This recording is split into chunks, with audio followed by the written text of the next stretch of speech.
Welcome to Talking Beat, the podcast for the Portland Police Bureau.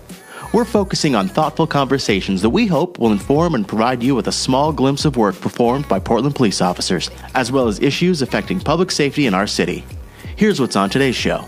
And so, no, I do not define myself by my job alone, but I do care, and it's the reason I'm a police officer and still am, because I care about making some fraction of a difference in the world. It does me no good to sit and complain about things that I don't agree with. I have to be some part of the solution and put myself out there and try to make a difference. And I may not ever know what that is, but I have to at least try.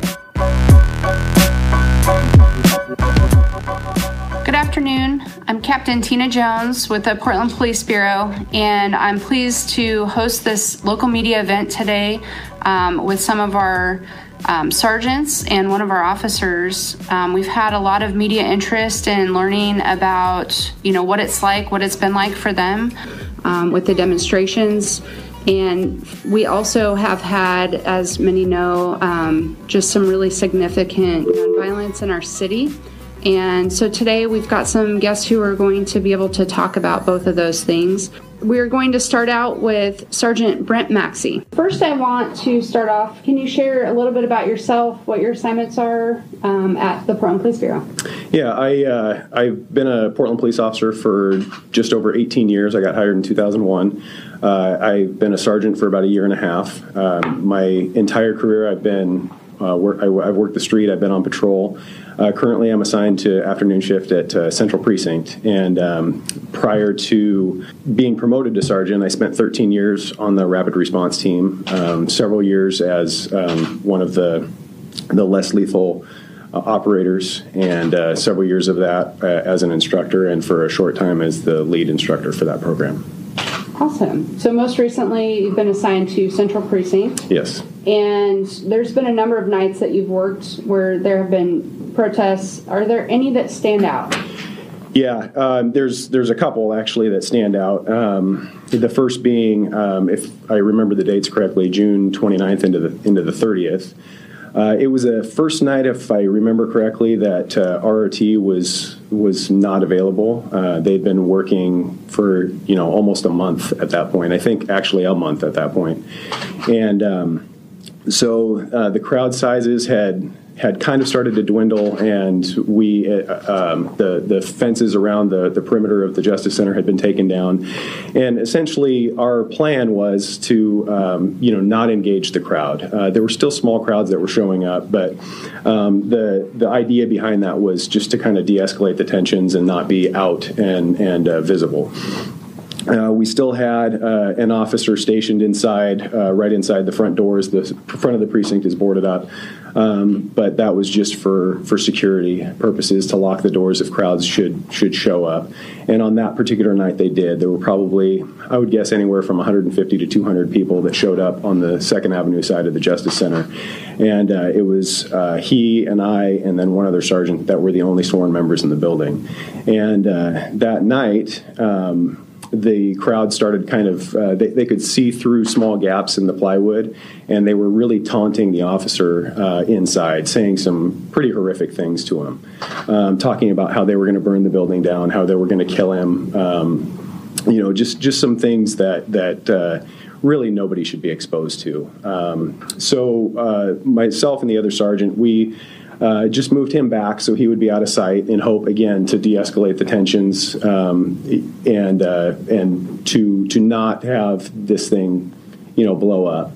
But the crowd was interested in other things. They were not interested in de-escalating. They, in fact, we were watching some of the live streams. We were watching on the cameras that at the time were operational. And they were completely escalating. They were tearing pieces of plywood off to expose the windows, and as they would do that, myself and the other sergeant would move, again, to stay out of sight, but we were still there for security.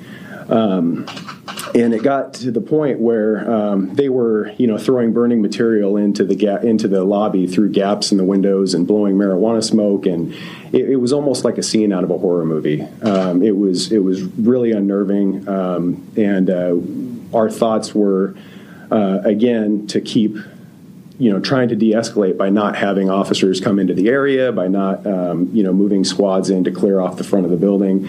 We were just really hoping that they would do what they were going to do and then leave. But it wasn't until they had removed all of the plywood, they had disabled all of the exterior cameras, that they started coming at the windows with hammers. They had removed some 2x4 lumber, and they were smashing at the windows of the precinct in what I believed was a really sincere effort to get inside. And it was so unnerving to the people inside, in fact, that the civilian staff, we had to move them up to the upper floors of the Justice Center to shelter in place.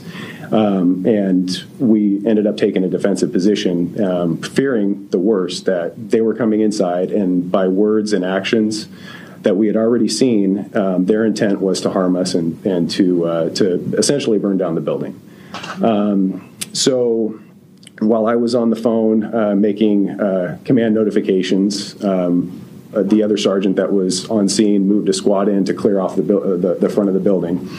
And that particular night, I think we spent probably the better part of the next 2 hours with a very small contingent of Portland police officers and Multnomah County officers defending the building.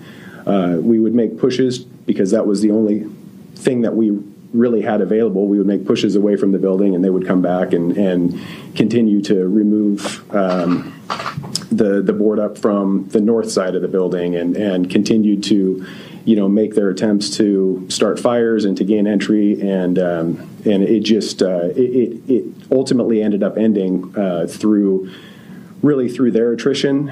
They kind of started to fade off into the distance, but for a long time they were really, really persistent and just absolutely refusing to leave, despite any attempts of on our part to de-escalate. So when you talk about the officers who were out there doing the pushes, you're talking about patrol officers who've had some basic training in mobile field force and things we get at Advanced Academy, but you didn't have the specialized team from RRT. Right. And what about, arrests or giving direction or commands? Was any of that considered, or how did that work? Yeah, that was difficult because, again, through RRT, there's generally an incident command. There's the emergency operations center is in place, and there are higher level ranking officers that are kind of helping control the entire event. And in this case, it fell really on the shoulders of myself and another sergeant, and then finally an acting lieutenant who made his way to the scene. And coordinating all of that, along with coordinating the people on the ground and trying to strategize on how we were going to bring this to a successful conclusion, was extremely difficult, and frankly, it was overwhelming. We were able to get a couple of officers on a PA in a patrol car behind us to make announcements, and realistically, those announcements, we essentially just tried to have them emulate what they had heard at previous events. We would tell them, let them know that the streets are closed, and that if they don't, follow our commands or get out of the streets, all of the warnings that we give. As we know throughout these events, those announcements are not well received with a certain contingent of the crowd. And on this particular night, every single person in that crowd was, all of the people with a message had gone, and this was 200 rioters, essentially, is what it was.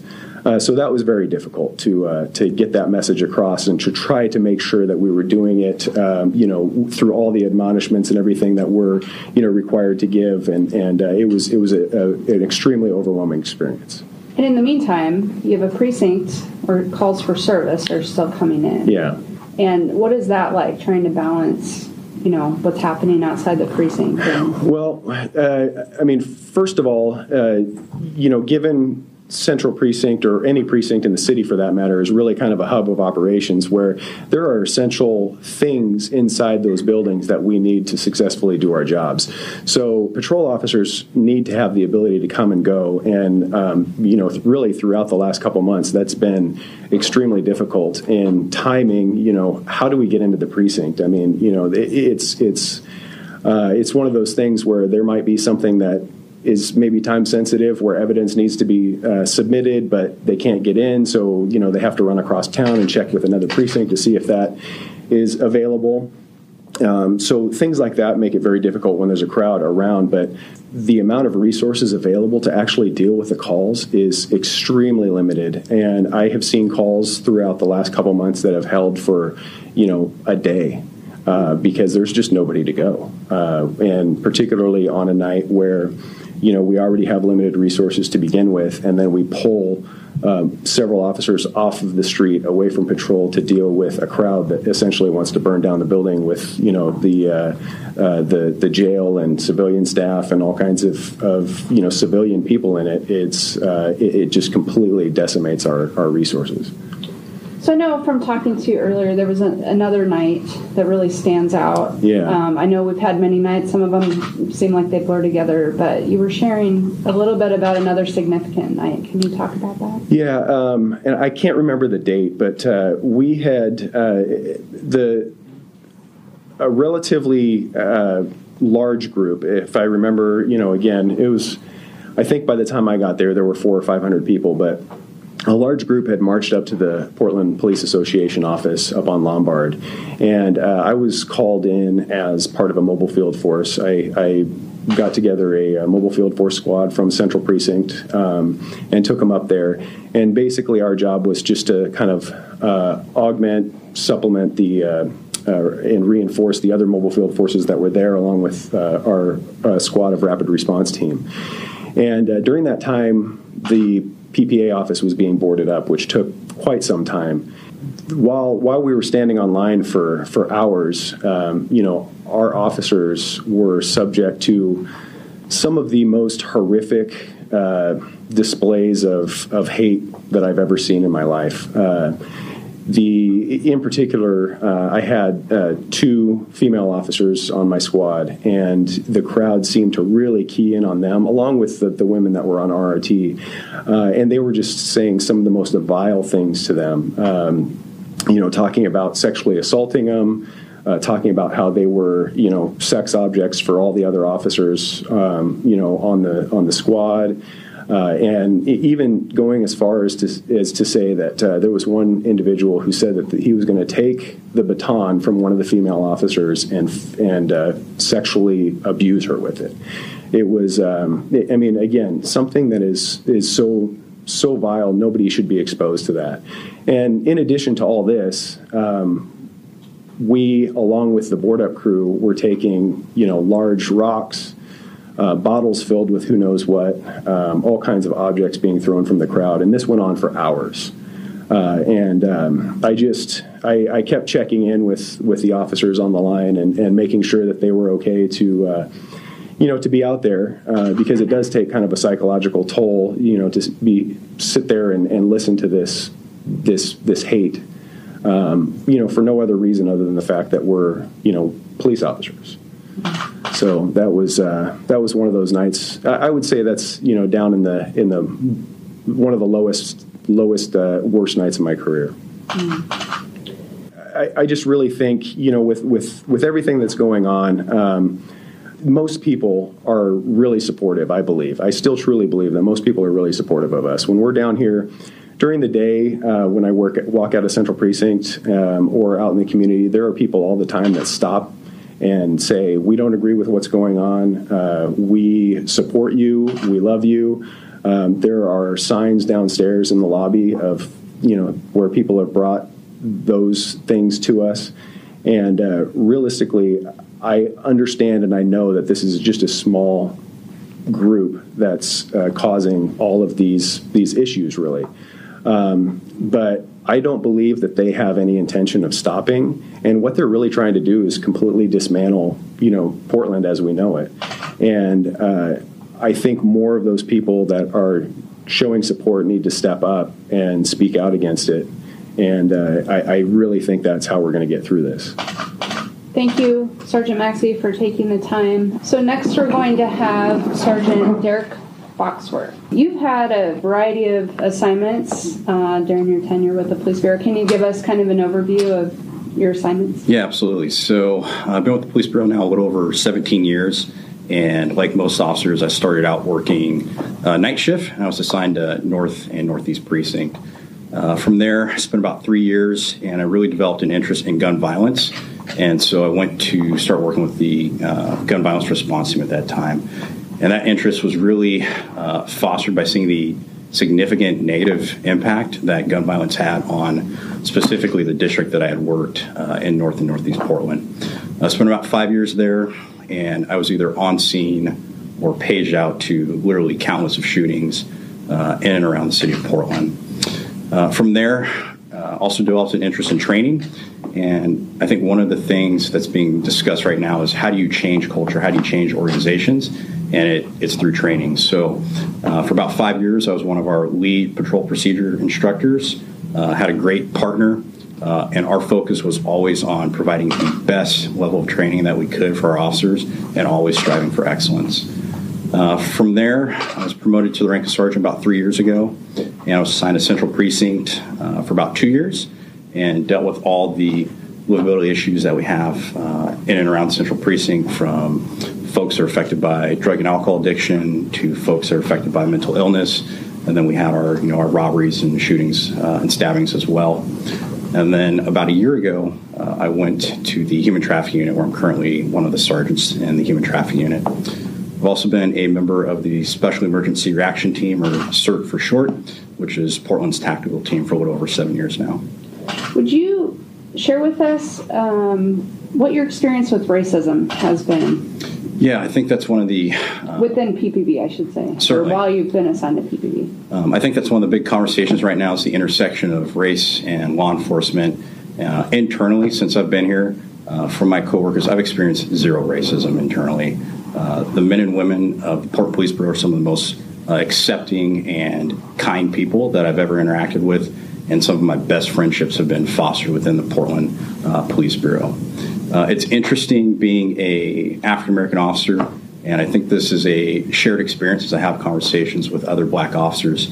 When you step outside of your agency, when you wear this uniform in public, especially if you're interacting with communities of color, it doesn't always go well. And there's a common experience that you're no longer black, you're blue. You're no longer one of us, you're part of the police bureau. And very quickly, I can remember several instances responding to calls where that has actually been called out. I'll give you an example. We had a shooting in East Portland. It was believed that one of our shooting victims and possibly the shooter were still inside, and it was starting to look like it was going to be a tactical team response. And so that's for on-duty CERT personnel to respond, and I was working that day and started to respond to that call. As I got on scene, I saw where the command post was at, started to head that way, and off to the left-hand side, there was a group of about maybe a dozen or so black folks that were kind of hanging out. And from that group, a comment was thrown out towards me, and it's like, hey, they sent the one token black guy.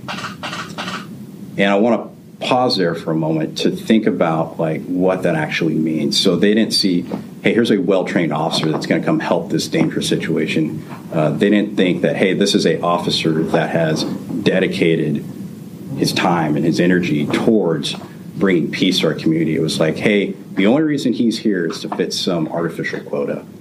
And that was not the case. Fortunately, this wasn't the first time that I had experienced that. People often talk about the healing power of humor. And so I looked over at the crowd and I said, hey, we're hiring. And so if you want to join us, fill out an application, go to our website. And that kind of de-escalated the situation, and I got some chuckles. But that thought process is out there. I can remember another time I was working GVRT, and my partner, who was a mixed race guy, he's half black, half white, we conducted a traffic stop, and the young lady, she's African American, as we're walking up to the door, she said she stopped me because I'm black. And then when she turned and looked at me and saw that my skin tone was darker than her own, she's like, well, maybe you didn't stop me because I'm black.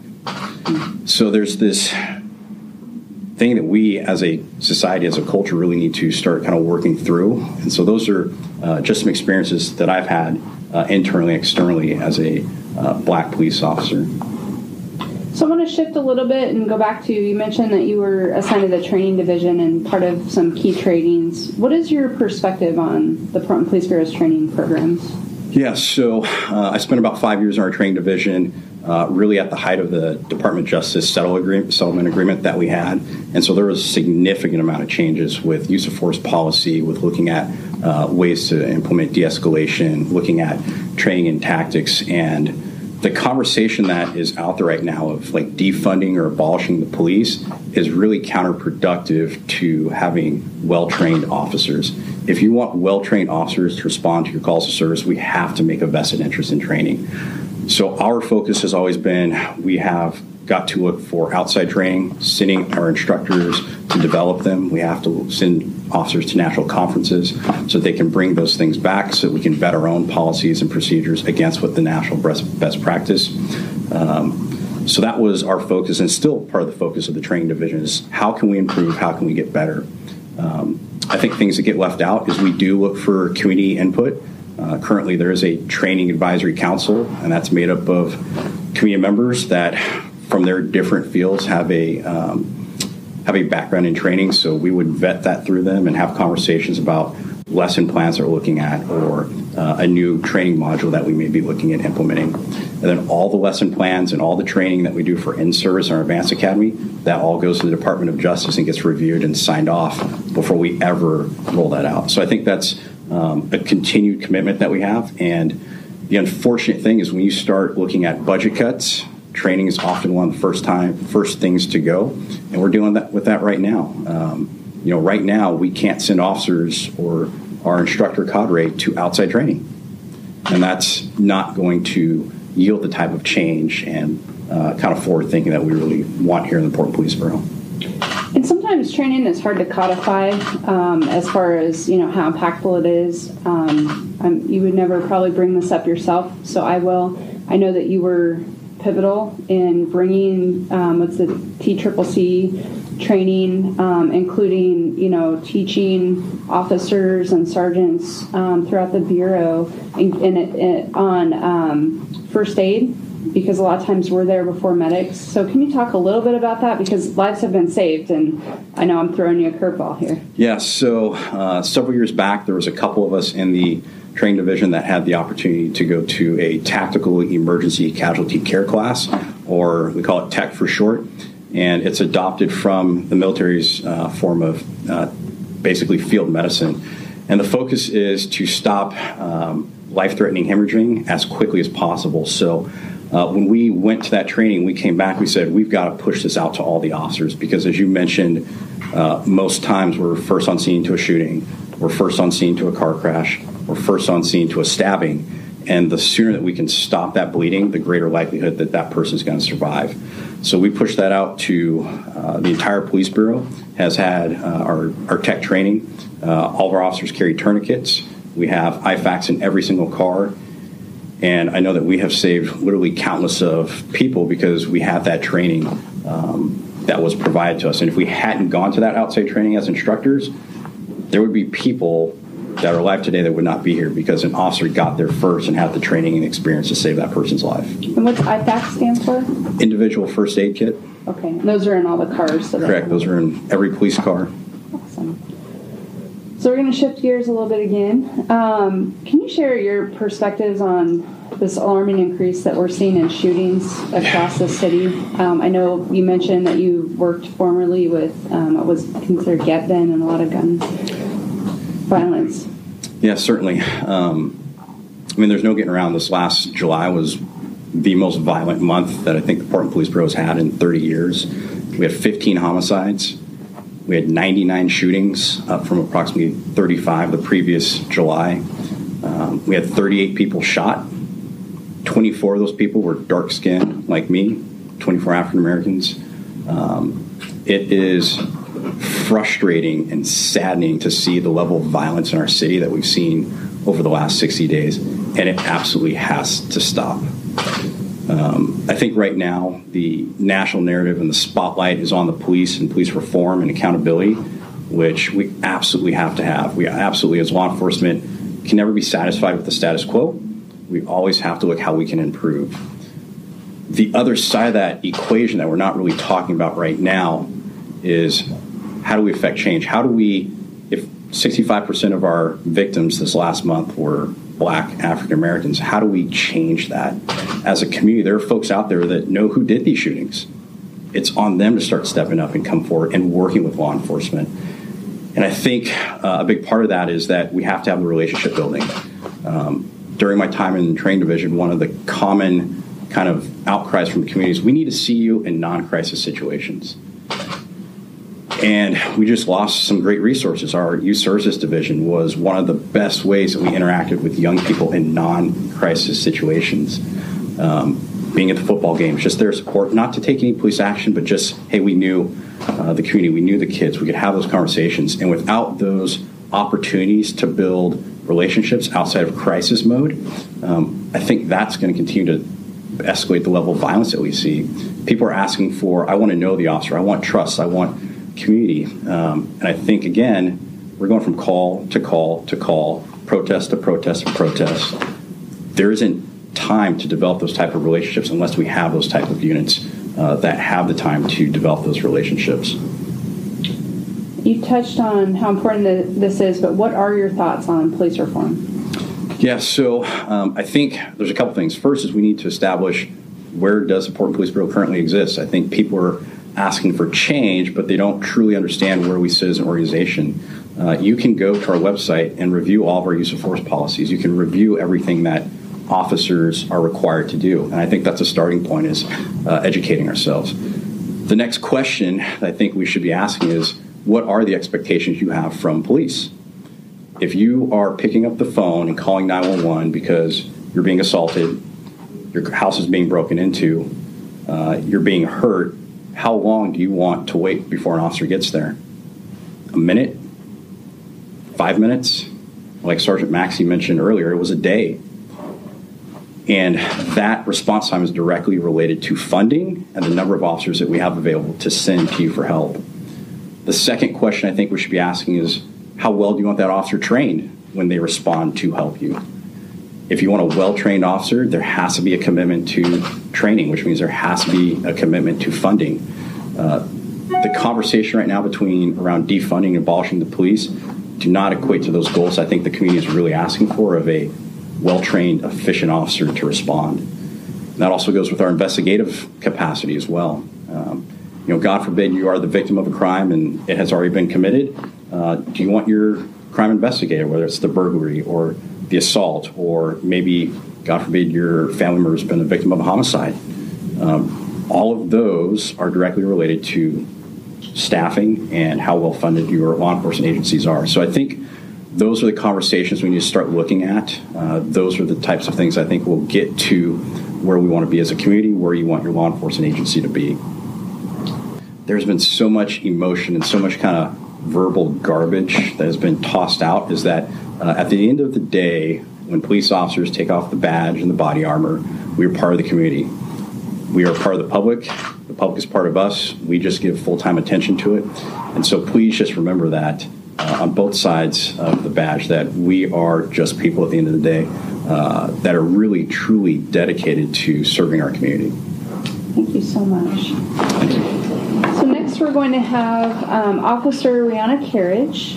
Can you also start out and kind of share a little bit about your assignments and why you chose to work for Portland Police Bureau?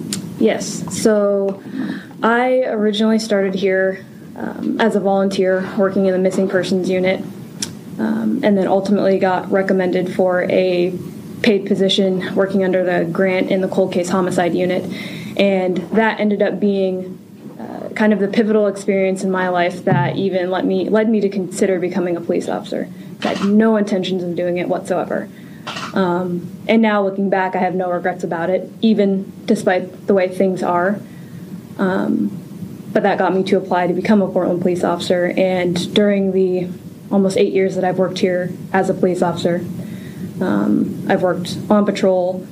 I've worked with the human trafficking unit. I worked on the gang enforcement team, and when the name changed, the gun violence reduction team.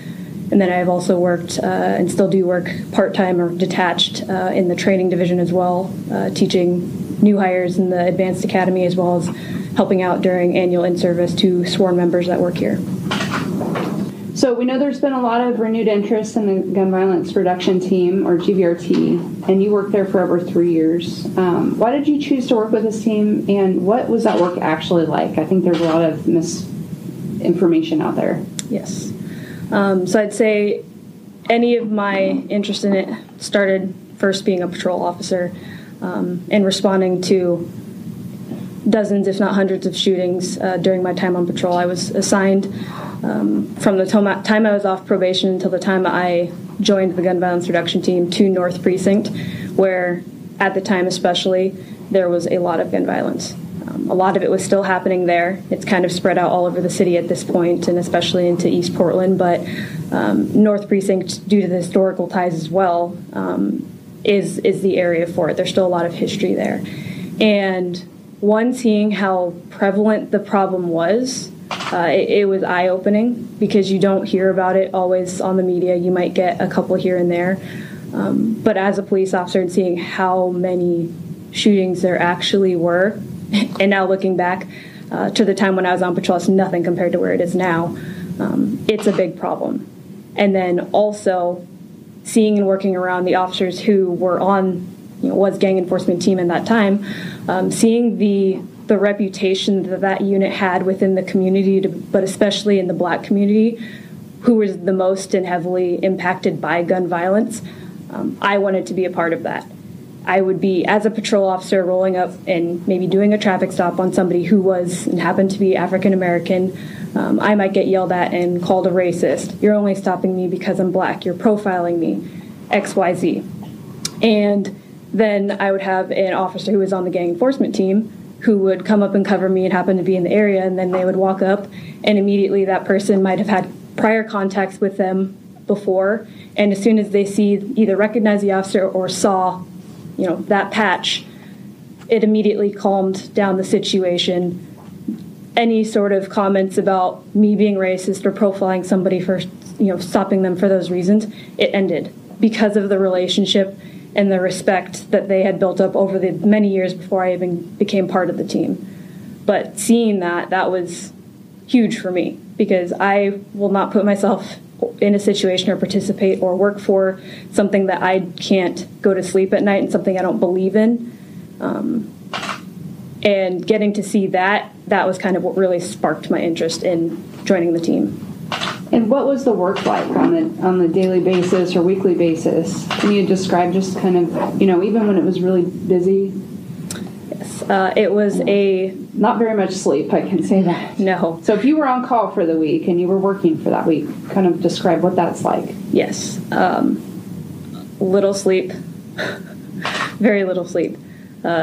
It became a trend, especially when I was on call. It was not uncommon. A light night of getting called out might have been 3 page outs, anywhere from 5 to 7, staying awake for 25, 30 hours at a time because of responding to shootings. It's a sacrifice. To work in that unit, it was a sacrifice for sure. But it's a unit that you have to have a passion and a care for, and all of the people that I worked with had a true passion and care to do that work, because if you didn't, you wouldn't survive, to be honest. It's a lot of work. It's a huge time commitment. It is hard on you mentally, physically, emotionally. It is a very, as we can see, political and hot button topic to be working in that unit, which now does not exist. And it takes a lot to be able to live with that every day, but then at the same time, you recognize, and I recognize, the need for that unit and how important it was. And it is devastating that it is not here. So can you describe, you talked about responding to the scene, so that's after the fact. Can you describe what it's like? What were you guys doing out there? Who were you interacting with? What was that like? So I was assigned to the afternoon Gun Violence Reduction Team unit, and our role was a little bit different, but still part of the greater role of the entire unit. And we were the more proactive piece of fighting gun violence.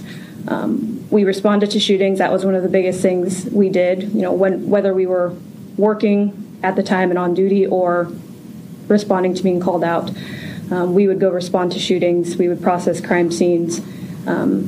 communicate and interview the people that were there and victims of that, interview witnesses. And then also the other part of what we did was the proactive part of it, which was always information-based. That's probably one of the biggest misnomers or maybe lack of understandings of what our unit did, is we didn't just go around and stop random Black people, period. Never. I would never be a part of something that did that. Everything we did was information-based and intelligence-based, and based off of the relationships that we had with either those who may have been in gangs, or from their family members, or from people who've been victimized by it, or from working with community partners and all the outreach organizations that we did. And it was with the intention of preventing another shooting. And so it's hard. You talk about talking to witnesses and victims. It's hard to capture a lot of the emotion that happens at a scene, especially if somebody's shot, and certainly if somebody's killed. Mm-hmm. Those are things that are harder to describe, but it sounds like, there's lots of information gathering, but the relationship piece that is super important. So given all that and the commitment you had, for over 3 years with that team, what were your thoughts and feelings about hearing that the team was being dismantled? It was insulting is kind of the first word that comes to mind, because I had to find out about that by watching a press conference. And to be emotionally invested into that unit, because it's like I said, it's a commitment to be there. You have to want to be there. It is not for everybody. It is hard.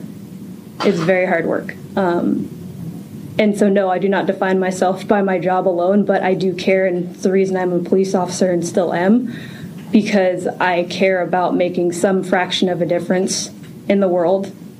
It does me no good to sit and complain about things that I don't agree with. I have to be some part of the solution and put myself out there and try to make a difference. And I may not ever know what that is, but I have to at least try. When I found out the unit was getting cut, I was devastated. It was so hard on me emotionally, because I have friendships there. We are all so close working in that unit.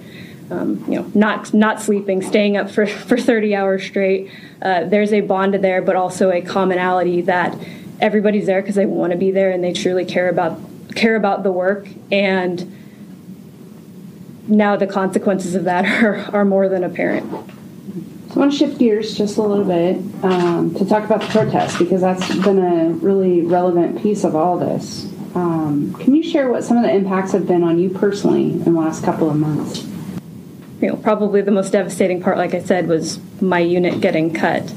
And now I am now assigned to Central Precinct, really ripped away from the precinct, North Precinct, where I truly love and have been working there for 6.5, almost 7 years, working in that precinct, working assigned districts, getting to know all of the people and the businesses and the citizens in that district. The relationships that I've built, with my fellow officers, but people in the community as well. And then coming to work in an area where I don't necessarily work, and then getting to be downtown, dealing with which I don't want to call them protesters down here, but the people that are actively trying to destroy and create division. And it is very hard. And it's been difficult in your personal life as well. Yes, for everybody. I would say many conversations I've had with fellow coworkers who have lost friendships because of what is going on. Family members are not speaking to each other.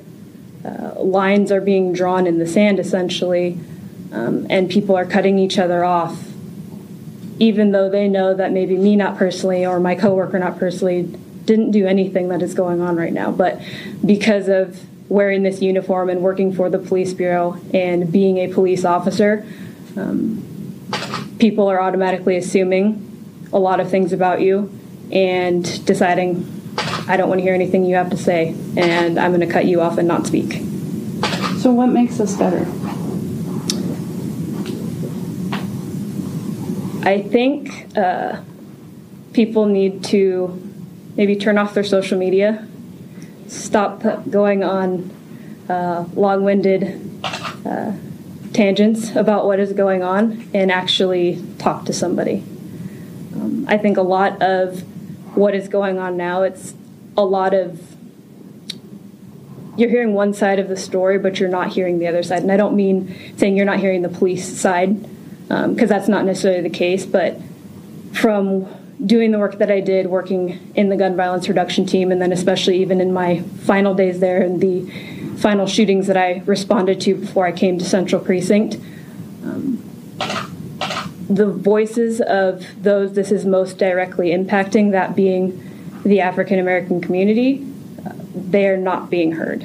I think there's a segment of it being heard, but they are not being heard. And it shows that we had 100 shootings in just the month of July.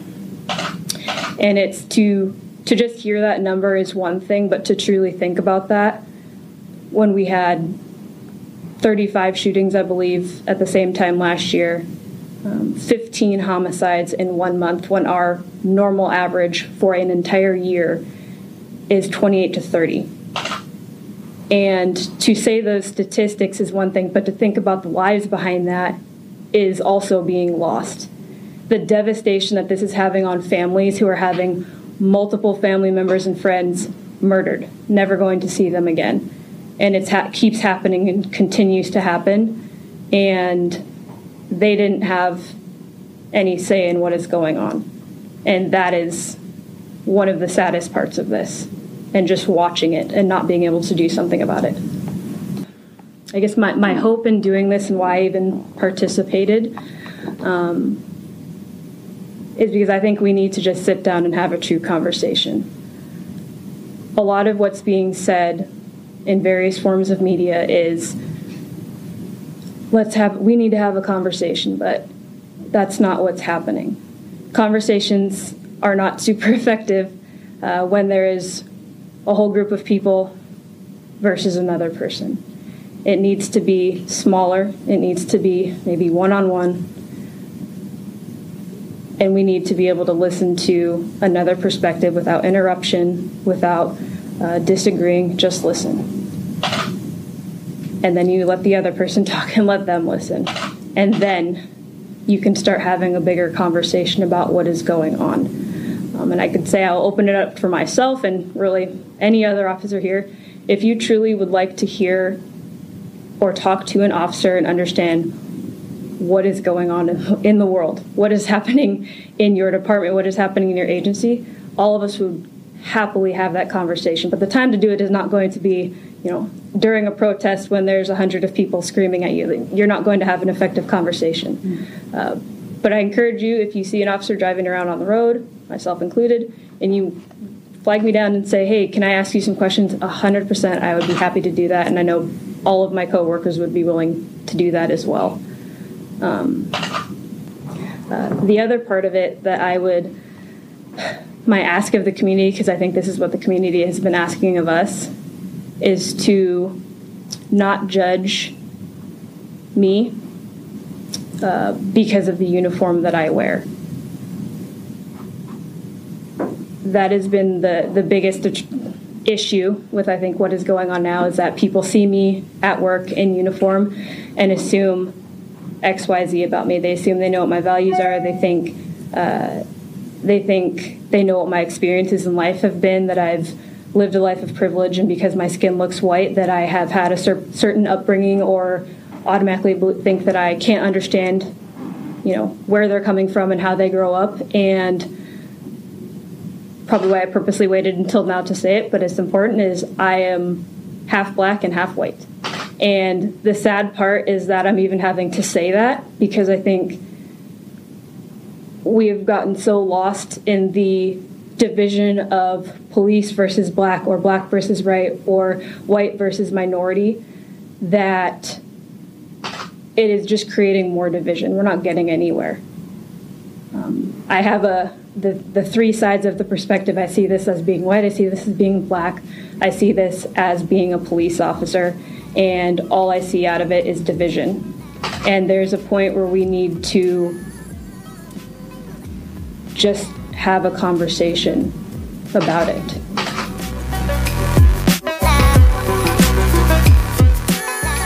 Thanks for listening to The Talking Pete. If you've enjoyed this episode, please share it with your friends. More episodes can be found at our website, portlandoregon.gov/police/podcast.